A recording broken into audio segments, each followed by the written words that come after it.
Umalingaw-ngaw ang magkakasunod na putok ng baril sa Barangay Muntay sa Colambugan, Lanao del Norte noong Martes. Pinagbabaril na pala noon ang dalawang babaeng jogger. Bago yan, kita sa viral na CCTV footage ang pagdaan ng mga biktima na sinundan ng dalawang lalaki. Namatay ang mga biktima, sugatan naman ng dalawang bystander na nadamay. Iniimbestigahan pa ang motibo sa krimen. Walang matukoy na kaaway ang mga biktima ayon sa kanilang mga kaanak. Tinutugisan ng pulisya ang dalawang lalaki sa video na itinuturing nilang mga suspect. Isang SK chairman sa Maynila ang inirereklamo dahil sa paulit-ulit umanong pananakit sa kanyang kasintahan na ngayon buntis. Nakatutok si Jomar Apresto.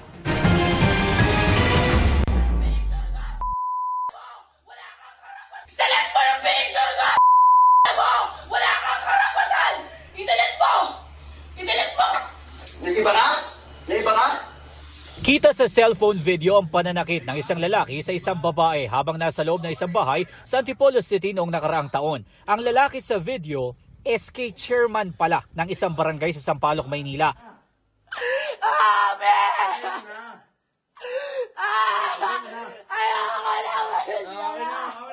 Kuha naman ang video na yan noong Nobyembre ng nakaraang taon. May kitang dugo ang mukha ng biktima matapos umano siyang suntukin ng lalaki. Ang mga litrato namang ito, kuha noong nakaraang Pebrero kung saan may kita ang mga sugat ng biktima sa iba't ibang bahagi ng katawan. Habang ang litratong ito, kagabi nakunan matapos maulit umano ang pananakit ng lalaki dahil sa selos. Ginawa niya po sa akin, imbis kausapin po ako, sinampal niya po ako agad. Inahawakan niya po ng dalawang kamay yung ulo ko, inaalog niya po ng inaalog, tapos inuumpog niya po ako sa pader. Mahigit 2 taon na raw silang magkasintahan at noong ika-8 buwan nila, nag-umpisa ang pananakit. Pero dahil sa mahal niya, ilang beses niya umanong pinatawad ang SK chairman. Ang masaklap, mahigit 2 buwan na siyang buntis. Aminado siya na gumaganti siya kapag sinasaktan.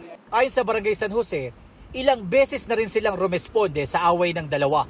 Sinubukan namin hingi ng panig ng SK chairman pero tumanggi siya. Ang barangay naman sa Maynila kung saan opisyal ang lalaki, wala raw alam sa nangyari. Pero napansin daw nila na may nagbago sa kanilang SK chairman. Minsan, gusto ng girl, nandun lang si SK sa kanya. Yung minsan pag kailangan si SK dito, nalilate siya. Okay naman po siya dito sa barangay namin, yung mga proyekto niya po nagagawa niya naman po. Inihahanda na ng pulisya ang posibleng reklamo na isampa laban sa SK chairman. Jomer Apresto, nakatutok, 24 oras. May oversupply ng itlog sa ilang pamilihan sa Pangasinan ayon sa Samahang Industriya ng Agrikultura o SINAG. Sa Dagupan City, nagkaroon pa ng bagong size sa mga bagsakan at ibinibenta ng 5 piso kada piraso. Dahil sa sobrang supply, buwaba sa 6 pesos and 50 centavos kada pirasong large na itlog. Nangangamba tuloy ang grupo na malugi ang mga small at medium egg producers dahil sa oversupply. Nakiusap din sila sa pamahalaan na magkaroon na ng hakbang para tiyaking hindi malaki ang ipapatong na presyo ng mga middleman at egg retailers. Sa Balamban City o sa Balamban, Cebu, nalulugi na ang ilang magsasaka dahil bagsak presyo na kung ibenta ang ani nilang kamatis. Ang ilan nga itinatapon na lang sa gilid ng kalsada ang ani dahil hindi maibenta.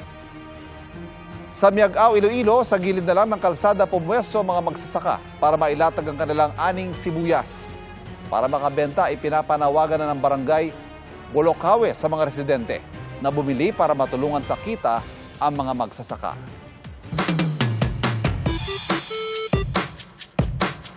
Naranasan nyo na rin ba yung kahit ang tagal mo nang nakaahon sa dagat, pakiramdam mo ay humahampas pa rin ang alon? Kung bakit at paano ito nangyayari, ipapaliwanag sa atin ni Kuya Kim. Kuya Kim, ano na? To beat the heat ngayong tag-init, marami sa atin nagbi-beach at ang mga wantusawang nakababad sa dagat. Relate sa videong ito na pinost ng content creator na si Leo, aka Tong TV. Yung kahit nakauwi ka na't lahat, pakiramdam mo, inahampas ka pa rin ng malalakas na alon at para ka pa rin nagsiswimming. Bakit nangyayari ito? Kuya Kim, ano na?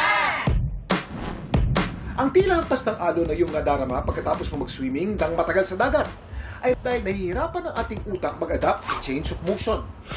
Sa loob ng ating tenga, matatagpuan ang tinatawag na vestibular system na siyang nagkokontrol sa ating sense of balance at motion.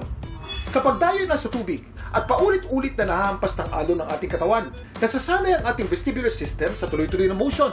Kapag tayo naman ay aahon, nag-a-adjust pa ito pabalik sa normal. Kaya kahit nakatayo ka na sa lupa o nakahiga ka na sa iyong kama, nahihirapan pa rin bumalik ang ating utak sa state of stillness. Kaya pakiramdam mo tila nagsiswimming ka pa rin sa maalong dagat. May tutulad ang sensation na ito sa MDDS o Mild Debarkment Syndrome. Sa Ingles, Sickness of Disembarking or Disembarkation. Isa itong rare vestibular disorder kung saan ang pakiramdam mo ay gumagalaw ka kahit hindi naman. At kung madalas mangyari ito o di kaya ay matagal mo itong nararanasan, mas mabuting magpatingin sa doktor. Laging tandaan, importante ang may alam. Ito po si Kuya Kim at sagot ko kayo, 24 oras. May mga nakalap daw na dokumento at video recordings ng NBI kaugnay sa umano'y pagbabanta noon ni Vice President Sara Duterte sa buhay ng Pangulo. Ayon po sa NBI, ipipresenta nila ang mga ito sa impeachment hearing ng Kamara sa Miyerkules. Nakatutok si Jonathan Andal. May kinausap na ako na tao. Sinabi ko sa kanya, kapag pinatay ako, patayin mo si BBM, si Lisa Araneta at si Martin Romualdez. No joke.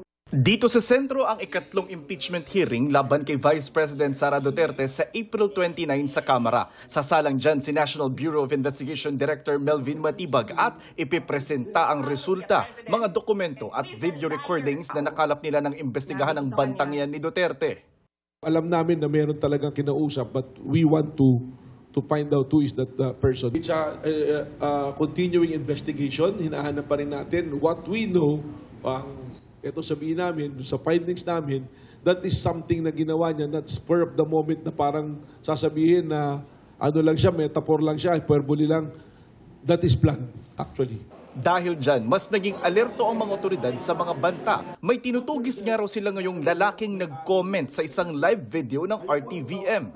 Meron po the other day, habang naka-live yung event, nagsasalita si Presidente, post ng COVID doon, nabarilin na yan. Once we get him, charges will be filed. Sabi ng NBI, submitted for resolution na ang sinampa nila sa DOJ noong 2025 na reklamong grave threats at inciting to sedition laban sa bise. Nauna nang sinabi ng bise na maliciously taken out of context ang kanyang mga pahayag. Gate pa niya noon, walang ebidensya na magpapatunay na may ginawa siyang inciting to sedition at grave threat. Si Congressman Joel Chua, miyembro ng House Justice Committee, may nakikitang dalawang grounds ng impeachment sa umunay pagbabanta ng bise sa Pangulo, culpable violation of the Constitution at betrayal of public trust. Kung tuluyan anyang makonvict sa impeachment si Duterte, dalawa ang magiging parusa, matatanggal ito sa pwesto at hindi napapayagan pang makahawak ng posisyon sa gobyerno. Pero tinanong si Chua, paano kung mag-resign ang bise bago matapos ang buong proseso ng impeachment?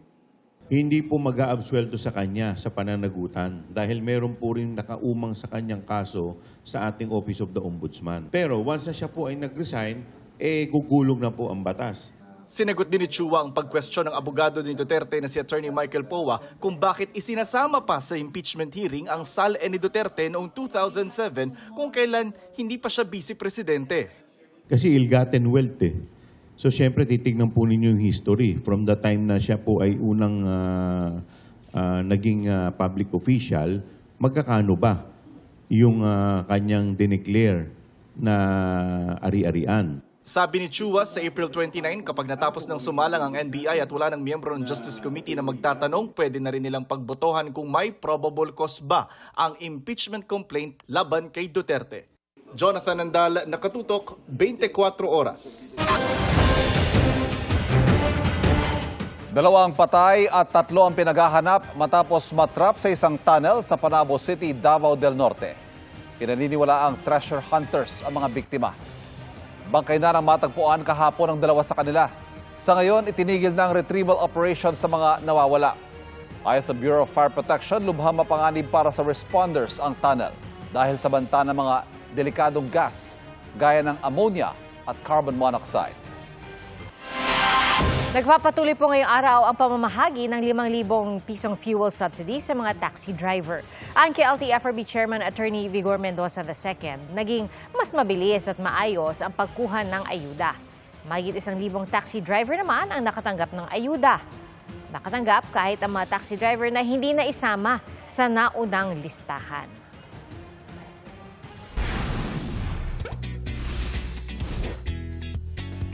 Presko at malilinaw na ilog ang ilan sa dinarayo sa norte para maibsan ang init ng panahon. Patok din sa mga adventure seeker ang mga aktibidad sa gitna ng magandang tanawin. Kung saan ang mga yan, pasyalan natin kasama si Bernadette Reyes. Adventure ba ang iyong hilig? Tiyak na mag-enjoy ka sa challenging na pasyalan at tanawing kaibig-ibig.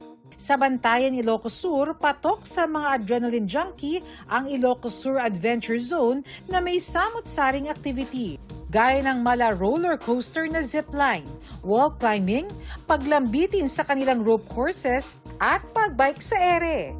May relaxing view pa ng mga bundok at Abra River. Matapos pagpawisan, mag-side trip naman sa Vigan. Binuksan na ng Ilocos Sur Provincial Government ang Mira Hills 1 Ilocos Sur Water Park. Iba't ibang pool ang pwedeng languyan ng buong pamilya at barkada. May malawak na wave pool, may raging river at water slides na umiilaw.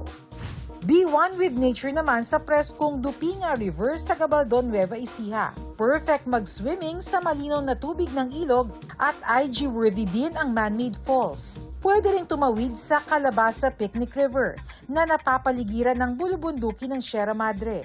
May maaarkila ring mga cottage na pasok sa budget. O, saan tayo sa susunod na pasyal o food trip? I-share nyo sa 24 Oras Weekend page ang iyong travel at food adventures.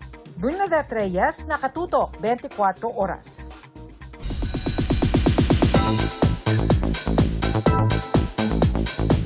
Maglalayag na ang Cup Hit Ship. Handa nang magpakilig ang ex-PBB Celebrity Collab Edition 2.0 housemates na sina Caprice Cayetano at Heath Hornales sa upcoming romantic drama series ng GMA Public Affairs na You're My Favorite Song. Makakasama ng Cup Hit duo ang kanilang fellow PBB alums at kapwa sparkle artists na sina Marco Massa at Sean Clifford.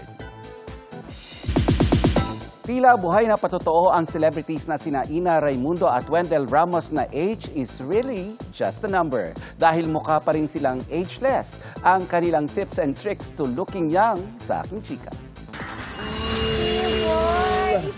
Big 5-0 na si Ina Raimundo.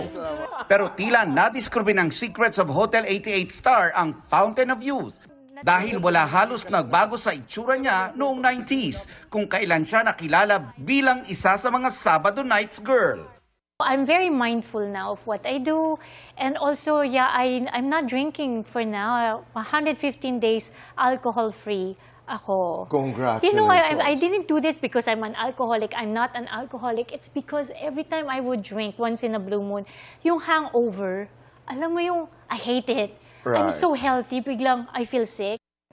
Fitness inspo rin si Wendell Ramos na mapapanood sa upcoming Kapuso boxing drama series na Kamao. Susi raw sa kanyang fitness journey ang disiplina sa diet at pag-workout.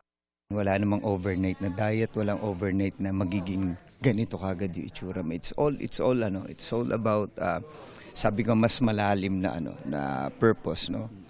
And mahirap pero I'm enjoying it. Mas mahirap kasi para sa akin yung bawal ka na ng ganito. So ngayon wala pa naman akong bawal, inunahan ko na. And that's my chika this Saturday night. Ako po si Nelson Canlas. Pia, Ivan? Umaani po ng mga medalya ang mga atletang Pilipino sa 6th Asian Beach Games sa Sanya, China. Buwan naman ang medalya, bronze medal ni Jenna Kayla Napoli sa Women's Jiu-Jitsu 50 kilograms division noong Huwebes.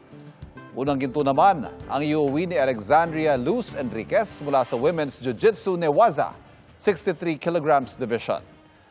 Dalawang Pinay naman ang nagharap sa finals ng Women's Jiu-Jitsu 57 kilograms division.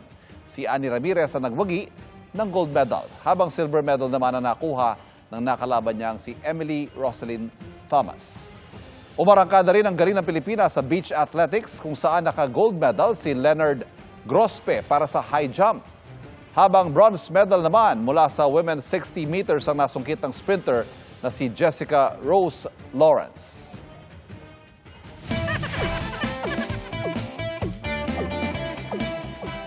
Sa mga kapuso po natin na may balak mag-outing o kaya mag-out of town ngayong tag-init, Tiyakin pong nakalock ang inyong mga bahay para iwas sa masasamang loob. Baka kasi magaya kayo sa isang bahay na nilooban ng magkatandem na alagang baboy. Ang mga nahulikam na unexpected visitors sa pagtutok ni Darlene Kai. Oink! My goodness! Bakit ang mga baboy na ito wala sa kulungan? Huli kam silang pag-alagala sa inupahang bahay ni na Shasha na saktong wala noon dahil sa outing. Tila ayaw ng peace ng mga unexpected visitors. Amoy rito, singhot doon, hanggang sa magsimula ng makialam mong isang ito na parabang siyang may-ari ng bahay. Unbelievable! Mapasofa at syurak di pinatawad at mukhang may napagod kaya ang primary suspect palakda na sa veranda na inumaga pa sa pagtulog. Pati netizens nagulat. Nakakatakot na raw ang panahon ngayon dahil pati baboy nanloloob na. Literal nga raw na binaboy ang bahay. Mukha raw nag-enjoy ang mga bisita sa malamig na tiles. May nagtanong pa nga, may bisita naman daw palang darating, bakit umalis pa sila? Ang mga nakawalang baboy, alaga pala ng landlord ng bahay, kaya pala parang boss kung umasta. Nakatakas daw ang mga ito at ngayoy himas rehas. Balik na sa kanilang OG tambayan ng mga baboy na sina pork at chop. At ang collaboration ng tambalang pork chop, di na lang ininda ni na Shasha. Okay lang daw kahit nasira ang ilan nilang gamit. Darlene Kai, Nakatutok, 24 Oras.